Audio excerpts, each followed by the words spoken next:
All right. All right. Hello, everyone, and welcome to part two. Bum, bum, bum. Very exciting.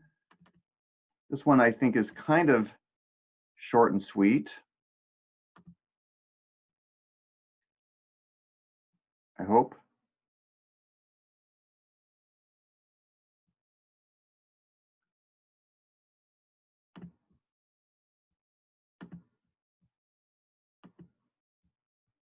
Now bear with me because I'm super paranoid that it's not recording, but it is. Okay. Okay. So, where did we leave off here?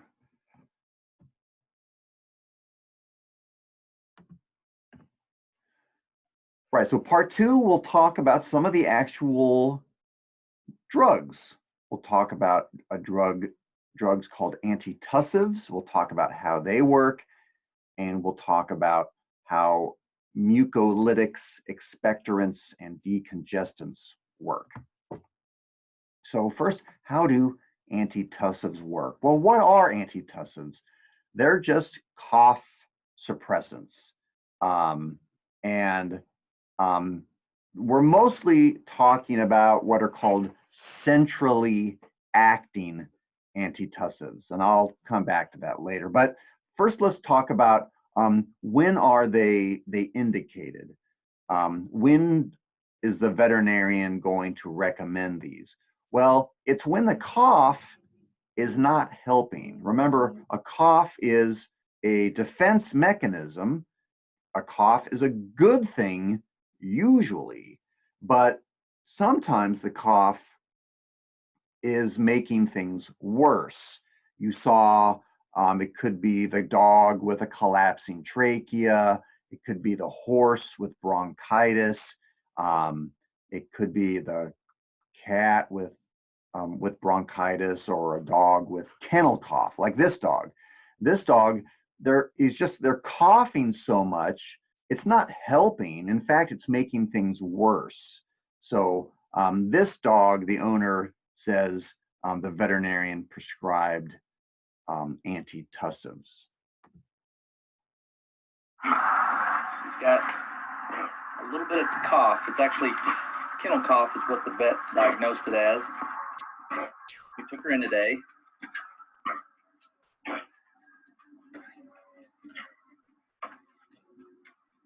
You'll hear a pretty deep cough depending on how big your dog is.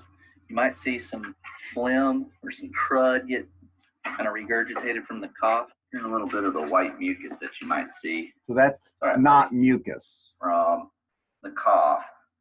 That's saliva. Probably want to clean it up as quickly as you can, and then disinfect that particular area here. All right, baby. It's okay, baby. It's okay.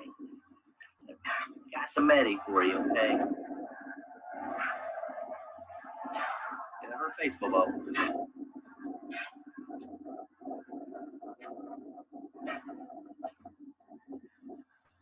The vet did prescribe a cough suppressant. Now, if it would have been serious, he said he would have given us an antibiotic or something like that, but no need for this. He said it's going to come in waves. In fact, our dogs will probably all get it. We have quite a few. We rescued quite a few dogs. We have a few of them that are got a little cough right now, but it's actually going away. So yeah. So you heard him say the veterinarian didn't think antibiotics were needed for kennel cough. Often it's not. It's self-limiting, which means that kennel cough will go away by itself, but nobody can sleep. The owners can't sleep because the dog's coughing. The dogs can't sleep. The throat is so irritated. I should say the trachea and the bronchi are so irritated that the poor dog can be miserable. So, and if you can't sleep, that causes all sorts of other problems. So So that's why we use these. When do we not use these? Well, if the coughing is helping, then you do not want to use an antitussive. For example, pneumonia, right? The person who's coughing up something, they're coughing up crud. I said person, but I mean the dog or the cat or the horse with pneumonia, not pneumonia, but pneumonia. Yes, pneumonia. Ugh. Okay, the subtitles are very goofy. Pneumonia.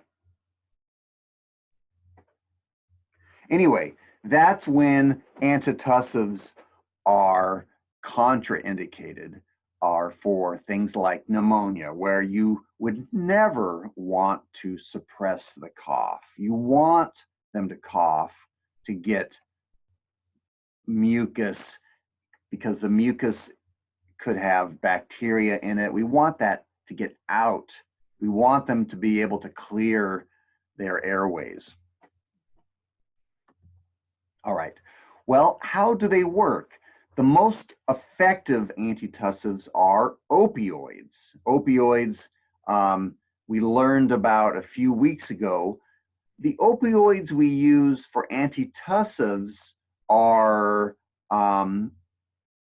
they can also be used for pain, but we mostly use them, they're more effective as antitussives. For example, hydrocodone, codeine, and butorphanol. They could be used for pain, but we mostly use them as antitussives. Why? Recall from chapter 8, analgesics, tranquilizers, sedatives, and anesthetics, that an adverse effect that opioids have is suppressing the respiratory center of the brainstem. In other words, opioids can reduce respiratory rate and depth, and that is scary. When you have a patient under anesthesia, opioids will reduce their respiratory rate. Your patient is only taking 2 breaths per minute. This happens with drugs like morphine, fentanyl, hydromorphone. So it's primarily a problem for anesthesia. But there's a good side to this, is that the cough center is right next to the respiratory center in the brainstem. And just as we are suppressing the respiratory center, we can suppress the cough center and help stop coughing. And so that's how these opioids work. We call opioids centrally acting because centrally refers to the brain center. There are locally acting antitussives, for example, throat lozenges like Ricola, or even using honey can be a cough suppressant. It's just soothing, I guess, the larynx. It's not having any effect on the brain. But these are not very effective in animals, obviously, because you give a dog a Ricola, he's just going to swallow it, right? He's not going to suck on it. Sometimes I will have owners give honey, and that can help a little bit, but not a throat lozenge. So which antitussives, which opioids do we use? We mentioned them, butorphanol. All of these, of course, are controlled substances. Butorphanol is the least potential for abuse, but it still has potential for abuse. You remember it's a mu antagonist, so not a lot of pain control. It has some, but it has a strong, it's a kappa agonist. And so it has, that will help with sedation and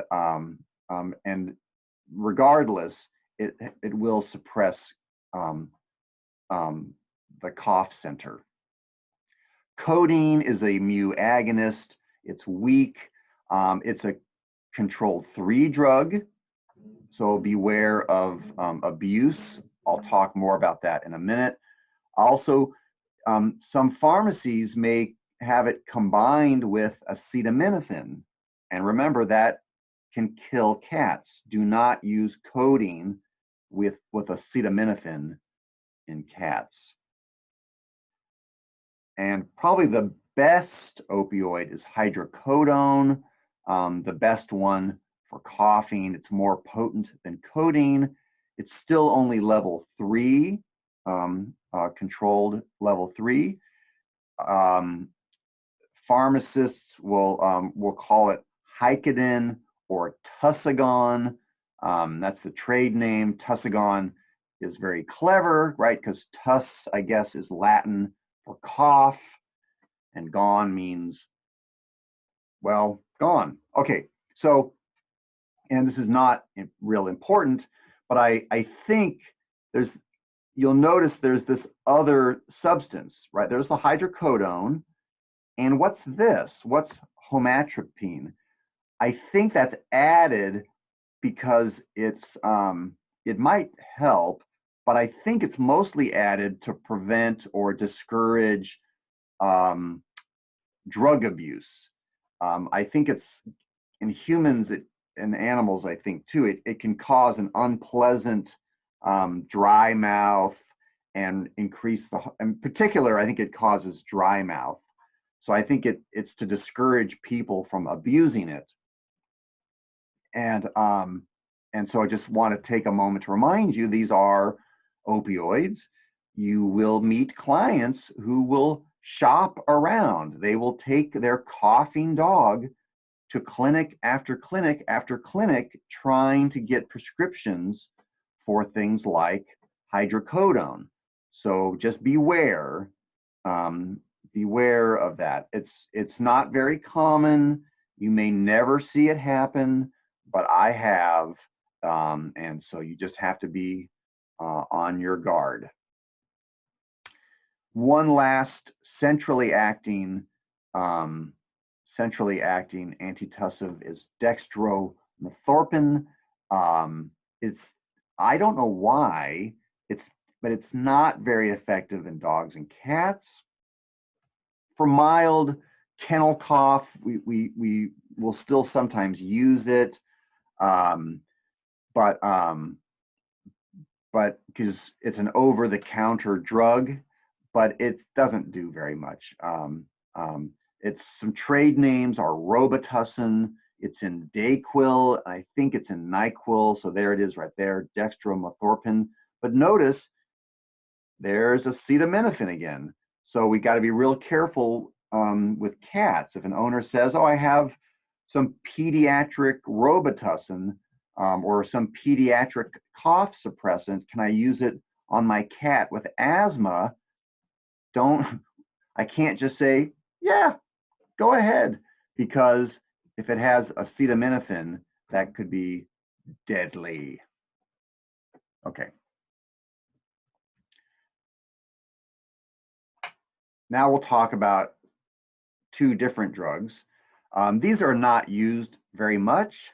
In 25 years, I've never seen these prescribed by a veterinarian. I don't know why not. One group, they're called mucolytics. Mucolytics, and the name tells you what it does. It's designed to break up mucus and reduce its viscosity, which means it's kind of its thickness. There's one called acetylcysteine that can be used, and these are more effective if you put them in a nebulizer so they get inhaled. I have used nebulizers. I just haven't used it with this drug. And then the other group, they're called expectorants. And these, instead of breaking up mucus, they're going to make mucus more thin, make it more fluid, thinner. If you've heard of Mucinex in people, that's an expectorant. Mucinex contains guaifenesin. I didn't word this very well. Just using saline like a neti pot or steam is also basically an expectorant. It's going to make thick mucus a little more watery. And so sometimes if we have a dog or a cat with a lot of mucus in their nasal passages, we'll tell owners to put them in the bathroom when it's all steamy. Now I wrote, it breaks up mucus. Who cares? It, you know, it does help. But my point here is we just don't really use these drugs very much. I don't know. But just to remind you, right, you get all this mucus, maybe we should use these drugs to help to get rid of that mucus. And then the final drug we'll talk about in part 2 are the decongestants. Sometimes these are nasal sprays, sometimes these are pills. These also are not used very much. Sometimes we will, but they, for reasons that I don't want to go into, they can actually cause a rebound effect, but you don't need to know that. Sometimes we'll use them maybe just for a couple of days. They reduce congestion of the swollen nasal tissues. You may remember from the first few weeks of class, we talked about the fight or flight system and beta-1 receptors and beta-2. Well, on your peripheral blood vessels, you have alpha-1 receptors. And by peripheral, I mean they are not so important. These are not the blood vessels to your brain. These are blood vessels to your fingers or your tongue or your nose. And decongestants work by stimulating the alpha-1 receptors in the nose, and they cause them to constrict, which will reduce blood flow, which will reduce swelling. So the main thing would be, I guess, is if a clinic carried these is, or if a client asked for a prescription, is that this can be used to make meth. It can be used to make methamphetamines. That's why if you go to a pharmacy, you can't just take this off the shelf. You have to sign a piece of paper, or it may require a prescription. But we don't use them very much. All right, so that's the end of part 2. Just to review, we said one therapy we use are antitussives. In particular, opioids are effective antitussives because they suppress the cough reflex in the cough center. Less commonly, we use mucolytics that are designed to break up mucus, expectorants, which can increase the fluidity of mucus, and decongestants, which can reduce swelling of nasal passages. All right, contact me with questions, and I'll see you in part 3.